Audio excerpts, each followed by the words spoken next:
രാത്രിയേറെ വൈകി കാറിൽ തന്നെ കിടന്നുറങ്ങിയ ഞങ്ങൾ എഴുന്നേറ്റത് അതിമനോഹരമായ ഒരു പുലരിയിലേക്കാണ്. ടസ്കൻ സീരീസിലെ 5ാമത്തെ വീഡിയോയിലേക്ക് സ്വാഗതം. അതികഠിനമായ തണുപ്പാണ് പുറമെ, പക്ഷേ സൂര്യോദയത്തിൻ്റെ ഭംഗി ആസ്വദിക്കാതെ വയ്യല്ലോ. ഈ തണുപ്പിലും വണ്ടിയിൽ നിന്നിറങ്ങി പതുക്കെ നടക്കാൻ ആരംഭിച്ചു.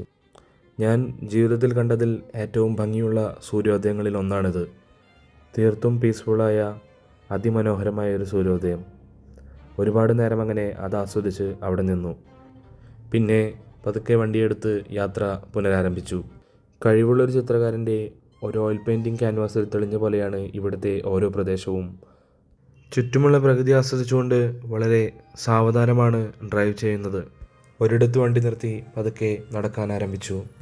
കുറച്ചങ്ങ് നടന്ന് മുന്നോട്ട് നീങ്ങിയപ്പോൾ കണ്ടെത്തിയത് ഈ അതിമനോഹരമായ കൊച്ചു ദേവാലയമാണ്.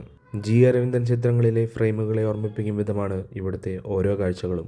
ഗ്ലാമറസ് ആയ പല യൂറോപ്യൻ നഗരങ്ങളെയും വിട്ട് ഗ്രാമങ്ങളിലൂടെ യാത്ര ചെയ്യാൻ എന്നെ പ്രേരിപ്പിക്കുന്നത് ഈ ഘടകങ്ങളാണ്. തീർത്തും ഏകാന്തവും വിജനവും മനോഹരവുമായ ഇത്തരം കാഴ്ചകൾ ആസ്വദിക്കണമെങ്കിൽ ലോകത്തെവിടെയും എന്ന പോലെ യൂറോപ്പിലും ഗ്രാമാന്തരങ്ങളിലേക്ക് വാഹനവുമായി ചെല്ലണം.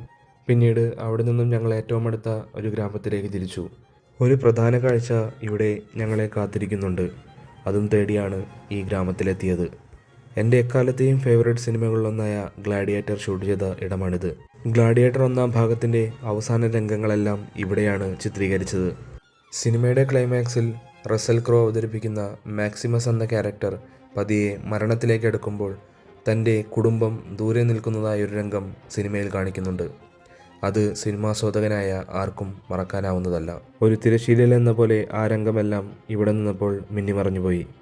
കൂടുതൽ കാഴ്ചകളുമായി അടുത്ത വീഡിയോയിൽ കാണാം.